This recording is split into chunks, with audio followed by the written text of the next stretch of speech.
Hello fellow woodworkers, welcome to this week's edition of the Garage Workshop, and this week we're going to be taking this unit and changing it into a double storage unit for my T-Trax containers.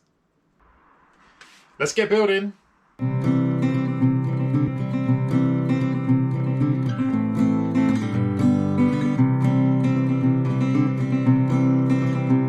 So fellow woodworkers, over the last month or so I've been working on different projects to really improve A, the neatness, and B, the functionality of my entire Mitre station here. The first one was building the Mitre Saw Station, the new one. I'll put a link in the description to that, and also recently I did the Mitre Saw hood. I'll put a link in the description to that, and those two projects have really got me thinking about this one. When I built my workbench, link in the description, I've got these T-Stack system storage from DeWalt that I've got screws in. I've got quite a lot of them now. I think I've got about 8 of them in total, and they're a bit of a hodgepodge over here with some of these cheaper ones that I have got from Lidl. These are Parkside ones. That one's empty. This one has got like all my washers and nuts and bolts and things in it.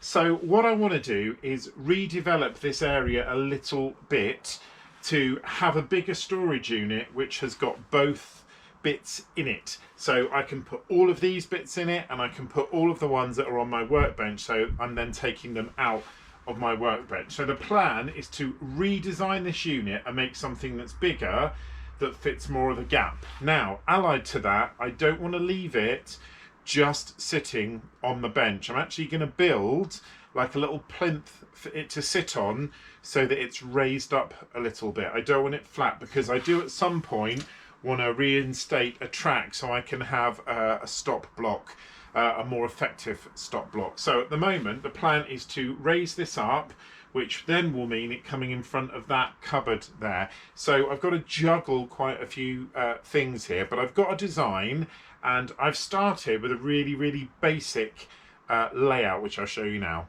So what I've done here, fellow woodworkers, is take some of the scrap wood that I've got lying around in the workshop, because I'm going to be predominantly using what I've got lying around for this project. I'm going to have to buy a couple of bits of wood, no whole sheets of ply luckily. So essentially what I'm going to do is just build a sort of double unit like the one that's there now, but obviously 2 berths as opposed to 1.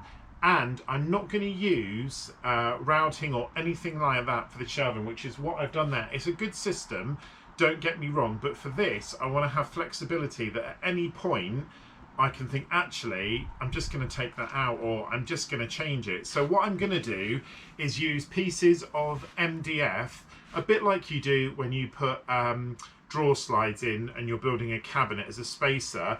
These bits of MDF are actually going to be the spacers, and they're going to be what the shelf is going to sit on. So the plan at the moment is to use some 18mm plywood, potentially for the bottom and the sides, probably not for the top. I've got this bit of 12mm plywood that was taken off my old workbench, and because the top's not going to have any load on it, it's literally there to help the structure. I think I'm just going to go for 12mm ply on the top, and then I can recycle this bit. Unfortunately I haven't got enough 18mm plywood that I can use for the sides and the bottom and for this middle strut. So you can see here, that's why I've got 3 pieces of 18mm ply on the outside and in the middle to sort of replicate what it's going to be like. So the plan is to cut up these strips of MDF that I've got here, because it hasn't got to be very deep. I think it's only going to be about 36 centimeters deep, which is what these units are. They're not very deep at all.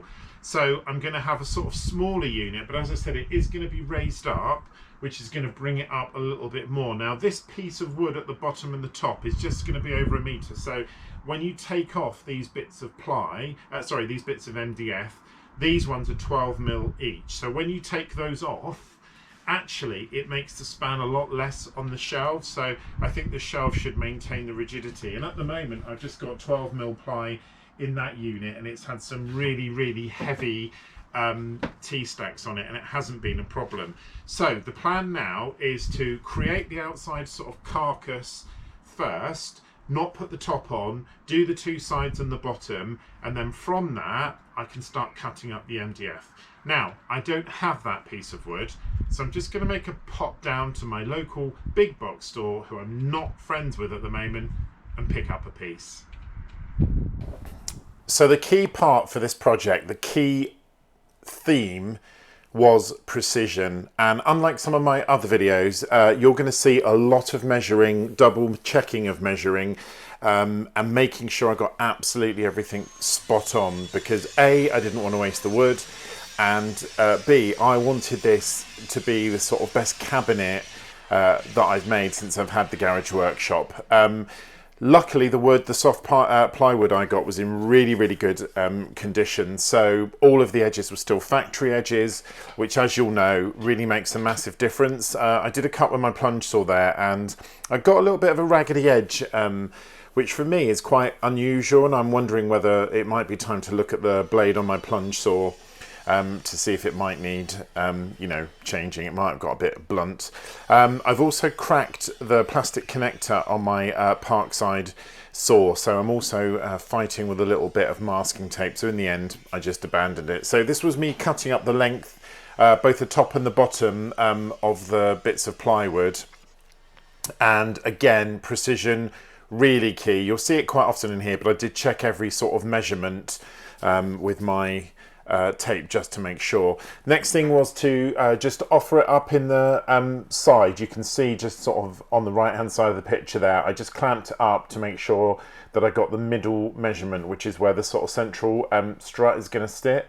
I do say a bit at the end of the video about this. I thought I'd got it absolutely spot on, but when the drawers were actually finished, I think it's something like 4 mil out, which really isn't a huge amount, and everything still fits. So from that respect, not an issue. But I did want to make sure that I got everything right and everything square, because my previous cabinet I built like this, it wasn't, one was bigger than the other, and that wasn't the intention. So quite a lot of work on the plunge saw. You can see me there just trimming the edge up, and actually it did miss a bit right at the very end, which again makes me think perhaps the blade might need looking at. But I got a really, really nice straight edge. As I said, it was a nice bit of plywood to work with actually, and considering it was a scrap, I was super, super lucky to find it. It's just one of those things sometimes, you know, you go in, you don't expect to get something good, and you do.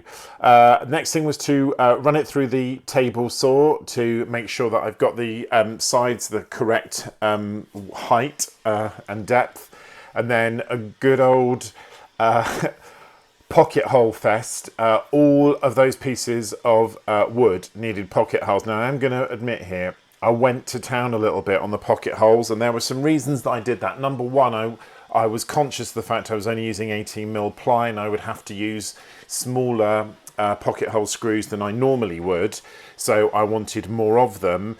And the second reason is this unit is going to have a significant amount of weight with all of these storage systems in it, because of course they're all filled with screws, so it is going to have a lot of weight. So I then used these right angled brackets. As you can see, they've got holes for clamps in them. I actually bought these off Wish, and they were quite expensive. They're sort of rip-offs of the Rockler ones, but they are actually really, really good, and they're super straight, which is exactly what I wanted for this project, because as I said, I wanted everything to be as precise as humanly possible. I then centered up the middle bit, and I think this is where I went slightly wrong. I think this bit, it just went a bit off center, because I'd drawn a line which I wanted to feed the plywood down, and I think it must have just been a little bit over. I mean, 4 mils not a lot, is it? And as I said, and as I say later in the film, you can barely see it when it's finished. But again, a little bit probably over the top, I would say, in terms of pocket holes, because there's 4 on one side, 4 on the other. But as I said, a lot of weight, and I wanted to keep that rigidity as much as humanly possible. And when I offered this up, it was slightly out, which obviously, you know, you've always got the opportunity to pull it together when you're screwing it in. But I was pleased, because when I actually got the 2 sides in, the middle was sort of exactly how it should be. So in that respect, not too much sort of pulling in, and obviously you want to keep it square. And when I put the back on later and I did the measurements, I was really pleased that the back measurement was exactly right on both sides. These pocket hole screws, I'm really starting to use them a lot more, basically every time I use pocket holes now, and for a long time I didn't use them. Partly that was due to cost, because they are a lot more expensive than normal screws. But I've just found the more I've used them, the more I've begun to appreciate how much stronger they are. They certainly feel a lot stronger. And these ones are actually Craig ones. I bought them from Homebase online, believe it or not. The next thing to do was to cut all of the spacers on the table. So I set up a stop block then on the Mitre Saw to make sure they were all the right length. This was another offcut that I bought at the same time of MDF, that was. And I started with my air gun. This video was actually shot before I had my recent compressor, so you'll never see this again. My air gun just didn't work very well, so I just resorted to my little sort of pin brad nailer, which was good enough for the job. So I used that spacer to get everything right, so that I knew that when I slid the shelves in at the end, they would be in the right place. Again here, not as easy to see on the video, but I am being super careful that everything is in the right place. And then I went on to just knocking out the shelves to the right size, just testing it there to make sure it was right. And then I did the next couple of shelves on. I was lucky because I reused the shelves that were in my unit that you saw at the beginning that I took apart.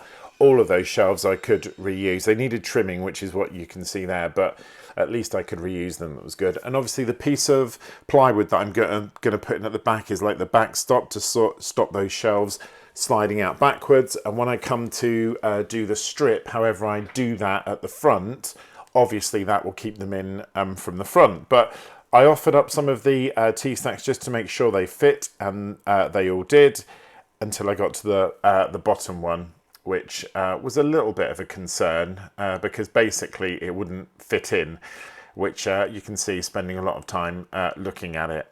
So what I then did was decided to separate the two and make the hole on the left sort of bigger, as it were, to fit in the bigger T-Stack storage system boxes. So then this involves some quite shady cutting of thin pieces of wood, which were sort of extra spacers to the spacers.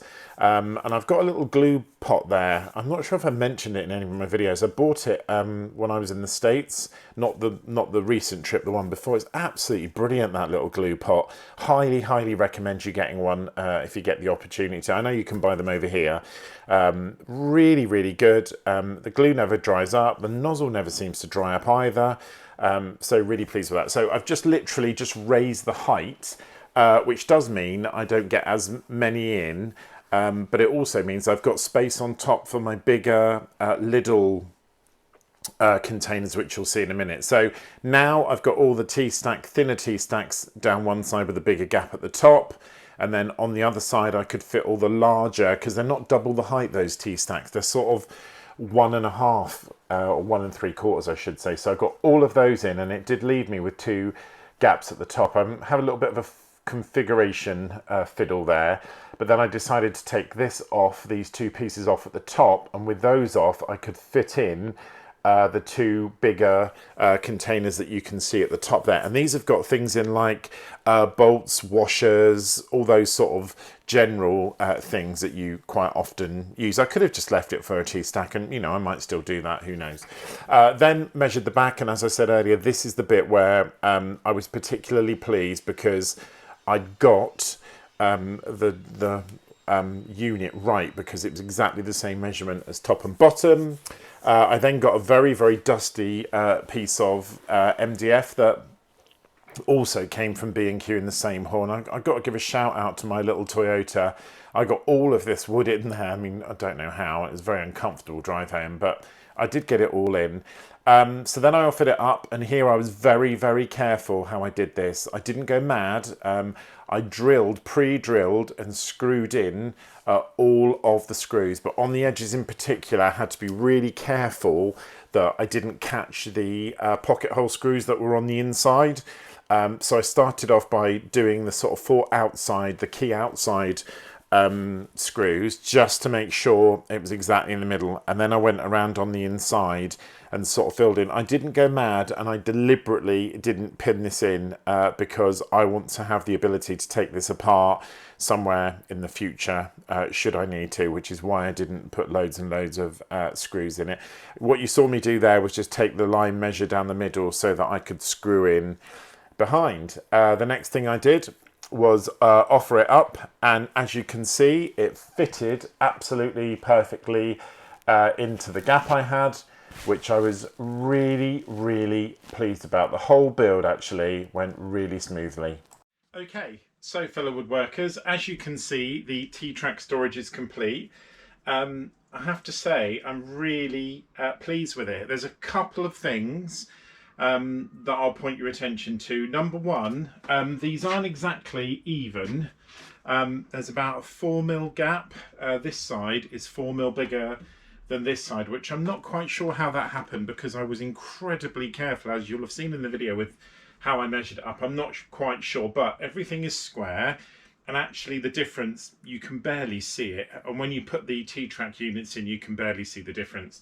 So that's the first thing. The second thing is I'm not happy about these exposed gaps here. So I'm going to get some wood strips and I'm going to fill those in. The problem I've got is obviously at the top, I can't fill it, because if I fill it there, I can't put the trays plastic cases in, not the T-Trax one, the other ones that you'll have seen me put in a minute ago. So I need to think about that. It might be that I just do a strip on one side, or I rebate it there so it goes around the edge. But I'm going to do something, because I think it will just finish it off perfectly. The second thing is, you'll have noticed I haven't put the sort of kick plate or the plinth on yet, and the reason is, when I've been doing this, I've been thinking a lot about my Mitre Saw, and one of the upgrades I think I'd like to do to my Mitre Saw is to have a sliding saw stop. Before I had one that was here, and to be honest, it was an absolute pain in the backside, but I thought if I had one that stood up here, I could then raise this above that, and to be honest, it wouldn't need to be very big. So that's going to be a future project, I think, and when I do that, then I'll finish this off and raise it up. But really, really impressed.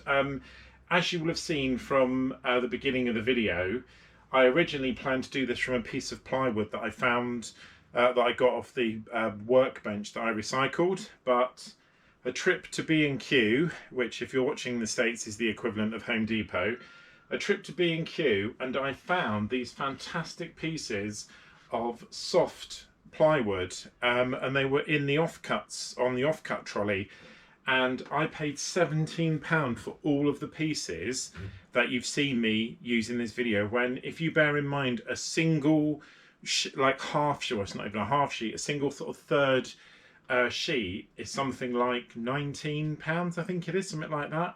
So it just shows you it's well worth going and checking. Now, I should say, before you all rush out and go to B&Q or Home Depot, you only really get the offcuts if you've got a B&Q near you where they've got one of the saws.